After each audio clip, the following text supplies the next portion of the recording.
ఒక చిన్న కోట్ చెప్తాను అధ్యక్ష. First they promise reforms, then they reformed their promises. అధ్యక్ష, పైన చెప్పిన కొటేషన్ ఎవరు చెప్పిండ్రో కానీ ఇది కాంగ్రెస్ పార్టీకి బాగా సూట్ అవుతుంది అధ్యక్ష. ఎన్నికల ముందు మార్పు పేరిట వాగ్దానాలు ఇచ్చారు, ఎన్నికలయ్యాక ఆ వాగ్దానాలను ఏమార్చారు. సింపుల్గా స్ట్రైట్గా చెప్పాలంటే అధ్యక్ష, ఎన్నికల ముందు ఏమన్నారు? ఎల్ఆర్ఎస్ వద్దు, నో ఎల్ఆర్ఎస్ నో బీఆర్ఎస్ అన్నారు. ఎల్ఆర్ఎస్ ఉచితంగా చేస్తామన్నారు. కానీ ఇప్పుడు ఏమంటున్నారంటే ముక్కుబిండి ఎల్ఆర్ఎస్ వసూలు చేస్తాం, ఎల్ఆర్ఎస్ కట్టాల్సిందే అని ఇలా పేద ప్రజల రక్త మాంసాలు పీల్చి ఇలా ఎల్ఆర్ఎస్ ను వసూలు చేస్తా ఉన్నారు. రెండవది అధ్యక్ష, ఆనాడు బట్టి గారు, సీతక్క గారు, ఉత్తమ్ కుమార్ రెడ్డి గారు ఫార్మాసిటీకి మేము భూములు సేకరిస్తా ఉంటే ఆ రోజు అక్కడ పాదయాత్ర చేసి పచ్చటి భూములు ఎలా తీసుకుంటారు, మా ప్రభుత్వం అధికారంలోకి వస్తే ఫార్మాసిటీ భూములు తిరిగి వాపస్ ఇస్తాము అన్నారు. ఈ రోజు ఏమంటున్నారు అధ్యక్ష? ఇంకా 14,000 లాక్కుంటాం, ఈ 16,000 ఇచ్చుడు లేదు కానీ ఇంకా 14,000 లాక్కుంటామని చెప్పి బలవంతంగా ఇలా రైతుల నుంచి భూములు సేకరించి ఆ ఫార్మాసిటీ పేరును అందంగా ఫ్యూచర్ సిటీ అని చెప్పి పెట్టి ఇలా తిరిగి భూములు లాక్కుంటున్నారు అధ్యక్ష. ఆనాడు ప్రభుత్వ భూములు అమ్మితే, నిరర్ధకమైన ఆస్తులు అమ్మితే ప్రభుత్వ భూములు ఎట్లా అమ్ముతారు, ఇది పెద్దలిచ్చిన ఆస్తి, రేపు బొందబెట్టడానికి జాగుంటదని గంభీరమైన ఉపన్యాసాలు చేశారు. ఇవాళ ఏమంటున్నారు? బరాబర్ భూములు అమ్ముతామంటున్నారు. ఇవాళ 30,000 కోట్ల రూపాయల భూములు అమ్మకానికి పెట్టినారు అధ్యక్ష. అంటే అప్పుడేమో they promised reforms, now they reform there promises. ఈ రకంగా ఉంది అధ్యక్ష. ఇకపోతే అధ్యక్ష, గత సంవత్సరం బడ్జెట్లో చెప్పిన కొన్ని విషయాలు పరిశీలిద్దాం. పేజ్ నంబర్ 15 అధ్యక్ష. పోయినసారి బట్టి గారు చెప్పినటువంటి బడ్జెట్లో పేజ్ 15 బట్టి గారు చూసుకోండి. పేజ్ 15లో ఏమన్నారంటే అధ్యక్ష, రైతుకు నిజమైన మేలు జరగాలనే ఉద్దేశంతో మా ప్రభుత్వం ఒక్కసారి 31,000 కోట్ల రుణమాఫీ చేయాలని సంకల్పించింది. ఇప్పటికే ఇచ్చిన మాట ప్రకారంగా 2 లక్షల రుణమాఫీకి అవసరమైన 31,000 కోట్ల రూపాయలను సమీకరించుకున్నాం. అంటే డబ్బులు రెడీ పెట్టుకున్నాం. ఈసారి బడ్జెట్లో ఏం చెప్పిన అధ్యక్ష?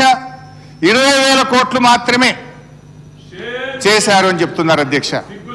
పోనీ మిగతాది ఎప్పట్లోగా చేస్తారో చెప్పడం లేదు అధ్యక్ష. ఇంకా ఆ ఉపన్యాసంలో బట్టి గారు ఎంత దూరం పోయి మమ్మల్ని విమర్శించిందంటే అధ్యక్ష, సిగ్గుచేట అధ్యక్ష.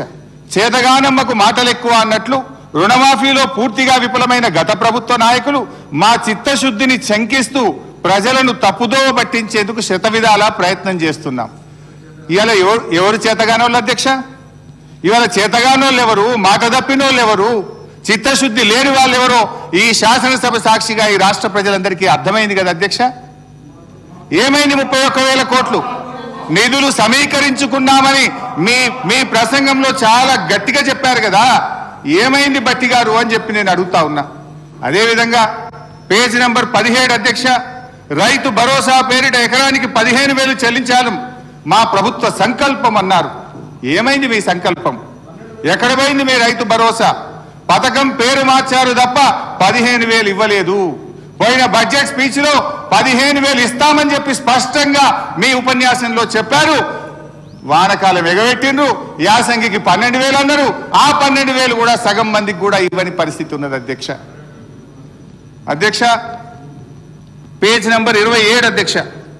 పేజ్ నంబర్ 27లో బడ్జెట్లో రైతులతో పాటు కౌలు రైతులకు గతంలో కన్నా భిన్నంగా రైతు భరోసా సాయాన్ని ఇవ్వడానికి మార్గదర్శకాలు చేసుకున్నాం. కౌలు రైతులకు రైతు బీమా కూడా ఇస్తాం. ఎంత గొప్పగా చెప్పింది అధ్యక్ష. అది విన్న కౌలు రైతుల గుండెలు ఉప్పొంగినాయి ఆ రోజు. కానీ ఇవాళ అదే కౌలు రైతుల గుండెలు ఔసిపోతున్నాయి అధ్యక్ష. ఎందుకు? ఇప్పుడేమంటున్నారంటే రైతులు కౌలు రైతులు మీరే ఇద్దరు చూసుకోవాలని చెప్పి వ్యవసాయ మంత్రి గారు సెలవిచ్చారు అధ్యక్ష. కౌలు రైతుల బీమా గురించి అయితే మొత్తానికే మర్చిపోయింది అధ్యక్ష. ఈసారి బట్టి గారి బడ్జెట్లో కౌలు రైతుల ప్రస్తావనే లేకుండా పోయింది అధ్యక్ష. ఇకపోతే అధ్యక్ష, పేజ్ నంబర్ 19లో బట్టి గారు ఫసల్ బీమా పథకంలో చేరాం, అమలు చేస్తాం, రైతులు పైసా ఖర్చు లేకుండా మొత్తం ప్రీమియం ప్రభుత్వమే చెల్లిస్తుంది అంటే మేము కూడా సంతోషపడి ఇక్కడ కూర్చొని బల్లలు కొట్టినాం అధ్యక్ష. సంతోషపడ్డాం అధ్యక్ష. బడ్జెట్లో 1300 కోట్ల రూపాయలు పెట్టామని చెప్పారు. మరి ఏమైంది? ఒక్క రూపాయి విడుదల చేసింది లేదు, ఫసల్ బీమా అమలు చేసింది లేదు, రైతులు వడగళ్ల వాన వల్లనో అకాల వర్షాల వల్ల నష్టపోయిన రైతులకు కన్నీళ్లే మిగిల్చింది తప్ప ఒక్క రూపాయి కూడా ఈ ప్రభుత్వం బీమా కింద చెల్లించలేదు అని చెప్పి నేను మనవి చేస్తా ఉన్నాను అధ్యక్ష. ఇక మహిళల గురించి భట్టి గారు 34వ పేజ్ చాలా గొప్పగా చెప్పారు.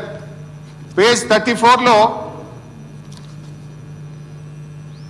వచ్చే 5 సంవత్సరాల్లో 1,00,000 రూపాయల వడ్డీ లేని రుణాలు అందించాలని మా ప్రభుత్వం సంకల్పించింది. ఇది పోయిన బడ్జెట్లో చెప్పారు, ఈ బడ్జెట్లో కూడా చెప్పారు అధ్యక్ష. ఏంటి అధ్యక్ష నిజాలేంటి అధ్యక్ష? ఈ ఆర్థిక సంవత్సరంలో వడ్డీ లేని రుణాలకు సంబంధించి ఈ రోజు వరకు ఒక్క రూపాయి కూడా ఈ ప్రభుత్వం విడుదల చేయలేదు. వడ్డీ లేని రుణాల పరిమితిని గత ప్రభుత్వంలో మేమిచ్చిన 5 లక్షల రూపాయలకు పెంచింది, 5 లక్షల రూపాయల కంటే ఎక్కువ పెంచింది లేదు. ఇదే శాసనసభలో గత శాసనసభలో మేము అడిగిన ప్రశ్నకు సమాధానంగా 5 లక్షల రూపాయల వరకు మాత్రమే వడ్డీ లేని రుణం వర్తిస్తుందని ఇది అసెంబ్లీ ఆన్సర్ అధ్యక్ష. ఇదే అసెంబ్లీలో నేను అడిగిన ప్రశ్నకే మీరు మహిళలు తీసుకున్న మొత్తం రుణాలకు వడ్డీ లేని రుణం ఇస్తారా, ఏ రకమైన పద్ధతుల్లో మీరు మహిళలకు వడ్డీ లేని రుణం అందిస్తారు అంటే ఆనాటి బీఆర్ఎస్ ప్రభుత్వం ఇచ్చిన జీవో 15కు అనుగుణంగా జీవో 27 12/3/2015లో బీఆర్ఎస్ ప్రభుత్వం ఇచ్చిన జీవో ప్రకారమే 5 లక్షల రూపాయల వరకు మాత్రమే వడ్డీ లేని రుణం వర్తిస్తుందో అని ఇదే అసెంబ్లీలో చెప్పారు.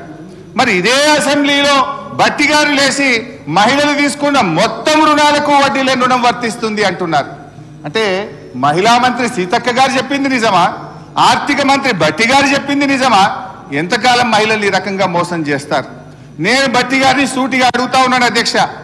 మహిళా సంఘాలు తీసుకున్న మొత్తం రుణానికి వడ్డీ లేని రుణం వర్తించినట్టయితే ఆ ఉత్తర్వులు సభ ముందు పెట్టండి. ఆ ఉత్తర్వులు